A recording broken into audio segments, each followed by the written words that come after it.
اور جانتے ہیں ان کا سوال۔ السلام علیکم۔ وعلیکم السلام۔ مفتی صاحب کو بھی السلام علیکم۔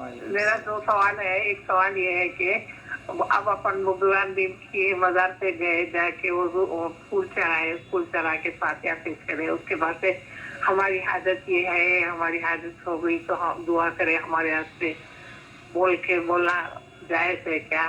اور دوسرا سوال ہے کہ میرے کو رات تمام نیند نہیں آتی، دن میں سو جاتی ہوں، رات میں نیند نہیں آتی۔ میں 73 کی ہوں، مگر رات تمام بیٹھے رہتی، رات تمام نیند نہیں آتی۔ اور بیٹا نیند کیسے کچھ بتائیے میرے کو، کچھ اگر کھانے کا رہا تو نیند کے گولیاں دے رہے ڈاکٹر، میرے کو ہارڈ ہے، نکو کھاؤ بول رہے بچے نیند کے گولیاں، تو ذرا کیسے بتائیے۔ کہاں سے کال کر رہے ہیں؟ فتح دروازے سے کر رہے ہیں۔ بہت شکریہ آپ کے کال کرنے کے لیے۔ پروگرام مشاہدہ فرمائیے، مفتی صاحب ضرور آپ کے دونوں سوالات کے جوابات دیں گے۔ بسم اللہ الرحمن الرحیم۔ اولیاء کرام، اولیاء و صالحین کی قبروں کی زیارت کرنا یقیناً ایمان والے کے لیے بہت ہی شرف کی بات ہے۔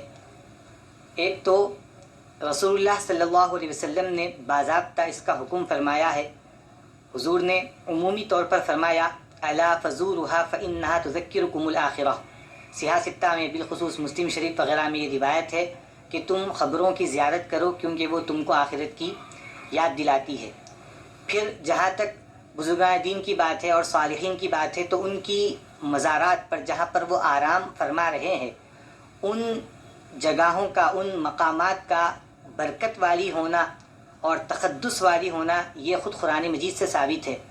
حضرت مریم علیہ السلام کے تعلق سے قرآن مجید نے اس کو باقاعدہ ذکر کیا کہ ہنالک دعا زکریا ربہ، کہ حضرت زکریا علیہ السلام نبی ہے، لیکن کئی سالوں تک جب حضرت زکریا علیہ السلام کو اولاد نہیں ہوئی اور ایک مرتبہ انہوں نے دیکھا کہ جو حضرت مریم علیہ السلام ان کی زیر پرورش تھی، ان کے پاس گئے تو بے موسم کے پھل وہاں پر موجود تھے۔ زکریا علیہ السلام نبی ہے لیکن انہوں نے سوال کیا انا لکی ھذا، قرآن مجید نے اس کو بیان کیا کہ آپ کے پاس یہ پھل کہاں سے آئے؟ انہوں نے جواب دیا من عند اللہ، کہ یہ نعمت میرے پاس اللہ کے پاس سے آئی ہے۔ تو وہ جو حجرہ تھا حضرت مریم علیہ السلام کا، جہاں پر وہ رہتی تھی، جہاں پر وہ عبادت کرتی تھی، جہاں پر وہ ذکر و اذکار میں مشغول تھی حضرت مریم علیہ السلام، تو آپ اندازہ کریں وہ تو نبی نہیں تھی، وہ پیغمبر نہیں تھی، لیکن ایک ولیہ تھی، ایک نیک خاتون تھی، جہاں وہ آرام کر رہی تھی، رہ رہی تھی۔ کتنی وہ مقدس جگہ بن گئی کہ وہاں پر حضرت زکریا علیہ السلام نے نبی ہونے کے باوجود وہاں پر آپ نے دعا کیا، اللہ نے آپ کی دعا قبول فرمائی اور زکریا علیہ السلام کو اولاد سے نوازا۔